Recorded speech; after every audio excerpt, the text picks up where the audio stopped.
the end of the day, you put all the work in and eventually it'll pay off. It could be in a year or 30 years, but eventually your hard work will pay off. Now, I know most of us at some point in our lives have come to our parents saying something along the lines of, how do I get better at, you fill in the blank. Now, I don't know what your parents always told you, but when I asked my dad this question, he always told me, don't quit. Give it your all, and put in the work, the hard work. But what exactly is hard work? Well, by definition, it means a great deal of effort and/or endurance. It has been proven that when you're working hard, your brain tells you to stop and that you have done enough. But actually, your brain has you stop when you're only 40% done, and your body can still take 60% more effort. Let me run you through a scenario. You're in the gym and you're lifting weights. You pick up the weight and you think, man, this is heavy. So you put it down. In reality, you can pick up that heavy weight, but it's your brain that's telling you that you can't. Let me make this even simpler for you guys. Can I have everybody just raise their hand as high as they can from their seat? Now everybody else, try a little bit harder and see if you can reach a little bit higher. See? The height that your hand reached the first time was your brain telling you that's the limit that you can go. But the second height that your hand reached was you passing what your brain told you that you can do. Hard work is one of those things that you can apply to almost everything in your lives. So I have a few examples of some people that worked hard and became very successful. Firstly, the late great Kobe Bryant, 18-time All-Star, 1-time MVP, 5-time NBA champion, and a 2-time Finals MVP. Now, some of you are probably just thinking, okay, he was a basketball player for the Lakers. What's so special about him? The thing that was very special was his work ethic. He had one of the best work ethics in NBA history. But let me start with Kobe Bryant before he was the NBA star. During high school, he would train for 2 sessions a day. Let me say that again. He trained 2 basketball sessions a day. That's already doing double than what the average person does. But when he got drafted, he realized just 2 sessions a day wasn't enough and that he had to do more. In an interview, Kobe once said, and I quote, "I would wake up at 3 a.m., train from 4 a.m. to 6 a.m., come home, eat and relax, then go back to the gym a second time, train from 9 a.m. to 11 a.m., then come home and relax, then go back to the gym a third time, 2 p.m. to 4 p.m., then come home and relax, and then go back to the gym a final time, 7 p.m. to 9 p.m., end quote. Now look how much more he had accomplished simply by waking up earlier than everybody else. He literally outworked everybody else in the NBA. His hard work went as far as playing through injuries and pushing himself way past exhaustion. One time he was asked why he always pushes himself past exhaustion by his wife Vanessa. And he responded, "Because I remember saving up all my money to sit in the nosebleeds with my dad just to watch my favorite player play. So I play for all these kids that saved up their money to come sit in the nosebleeds just to watch me play one time."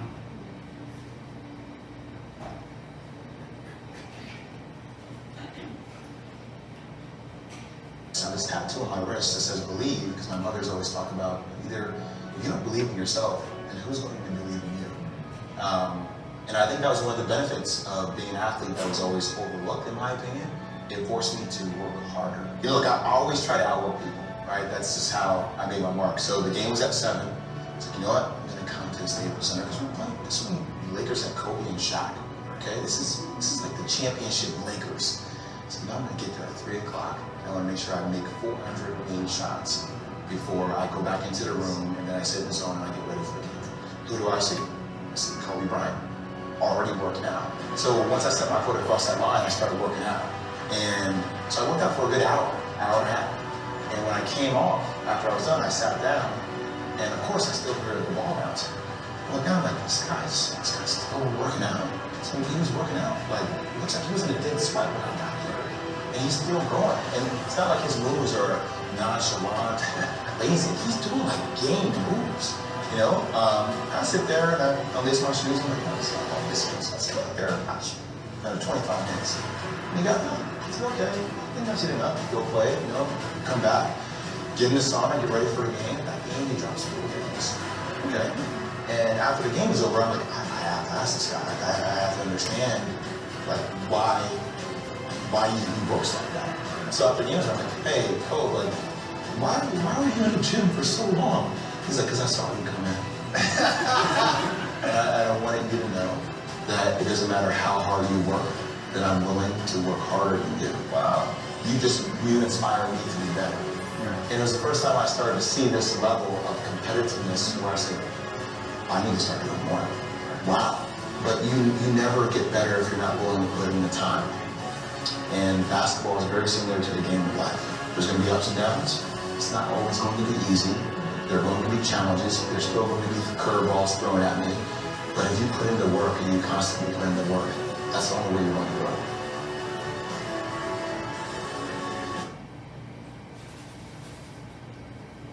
So this tattoo on my wrist that says believe.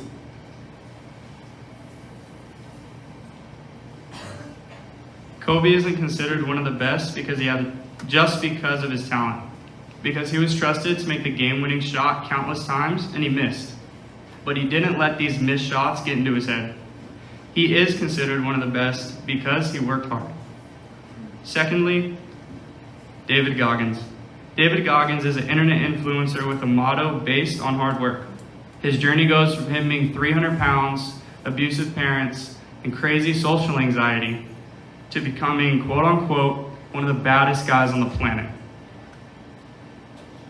He grew up with a learning disability which made school very hard for him, but he worked through it. After high school, he took a job at Ecolab spraying cockroaches. And one day, he came home after work, sat down on the couch and started drinking his chocolate milkshake. And he flipped on the TV and he started watching the Discovery Channel, but specifically the Hell Week of the Navy SEALs. He got up, looked himself in the mirror and said, I have become what everybody said I was going to become. So it's time to prove them all wrong. The first thing he did was he called up the Navy SEALs coordinator and they told him that in order to make it into your weight class, you have to lose 106 pounds in just 3 months. So he got to work. Going to the gym, swimming, and ditching the chocolate milkshakes were his ways of losing the weight. 3 months later, he called that same coordinator back and he got into the class. And then from that, he goes on to compete in 3 Navy SEAL Hell Weeks in just under 1 year. And to my knowledge, he's the only man to ever do that.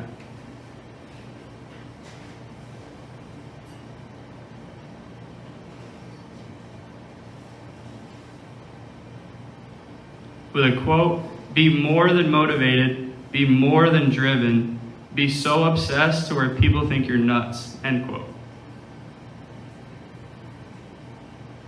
After the Navy SEALs, Goggins became the internet influencer he is today, an author, and a multi-time ultra-marathon runner.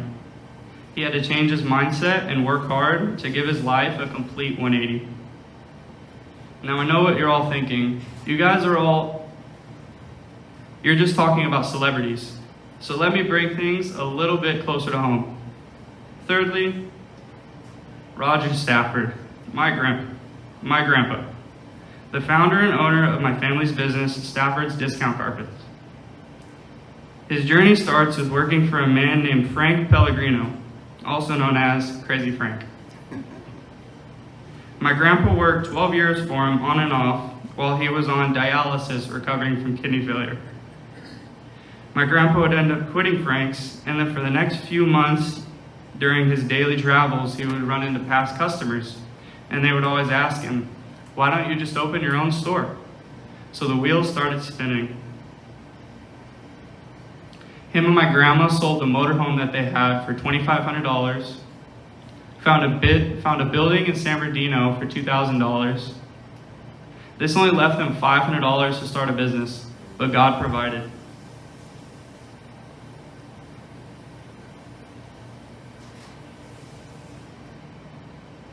Their business grew solely through word of mouth. There was no advertisement needed. In their first year of business, through God's provisions, they sold over $900,000 in material sales. Business only grew up until 2006 when the housing market crashed and the business became scarce. In 2010, my dad was forced to leave the company, and my grandpa was even thinking of closing his store, but he pushed through it. In 2012, my dad and my grandpa rejoined forces, business exploded, and sales skyrocketed. Fast forward to today, Stafford's Discount Carpets is a 4-time winner of Best Flooring Store in San Bernardino County and a 2-time winner of the 5-Star on Yelp Award. All of this happened through working hard even though the times were tough, but more importantly, through the grace of God. Now, I suppose you all are thinking that in order to become the best, you have to push yourself through exhaustion, push yourself through injuries, go through 3 hours of sleep. No, but what I am saying is that if you want to be the best in your field, you have to be willing to work harder than everybody else. In conclusion, hard work leads to success. With a quote, all roads that lead to success have to pass through Hard Work Boulevard at some point, end quote. Now, all of you who are striving for something in your lives, Galatians chapter 6, verse 9, let's not get tired of doing good, because in time we will have a harvest if we don't give up. So work hard for whatever that is, and just remember that when times get tough, it could be a year or it could be 30 years, but eventually your hard work will pay off. Thank you.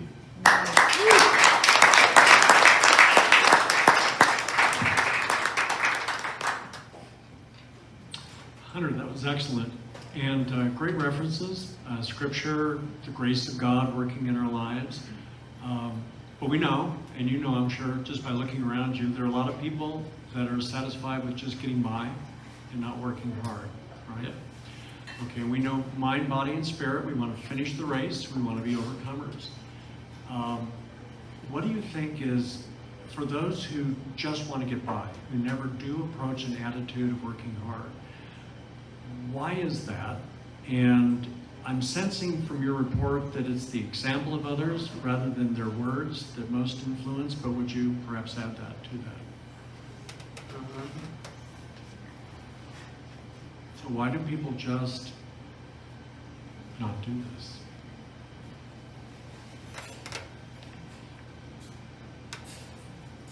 Because some people don't want to be the best. But then there's others that do want to be the best. So hard work is one very good example of how to be the best. So be that example for them. I love it. You ready for 10 words or less? Sure. Okay.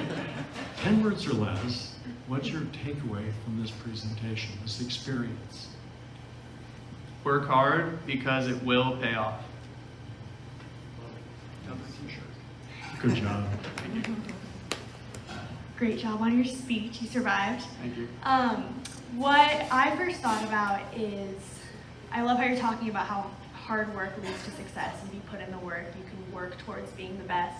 One thing that I thought about is, I'm in music, and one of the first things we're told is, one, work hard, but also it matters who you know and when you know them. And so what I thought about was, how do you think circumstances and maybe who you know or where you live at a certain time plays a role in the success of, as opposed to just working hard? So how does circumstance play a role in the success of what you're doing?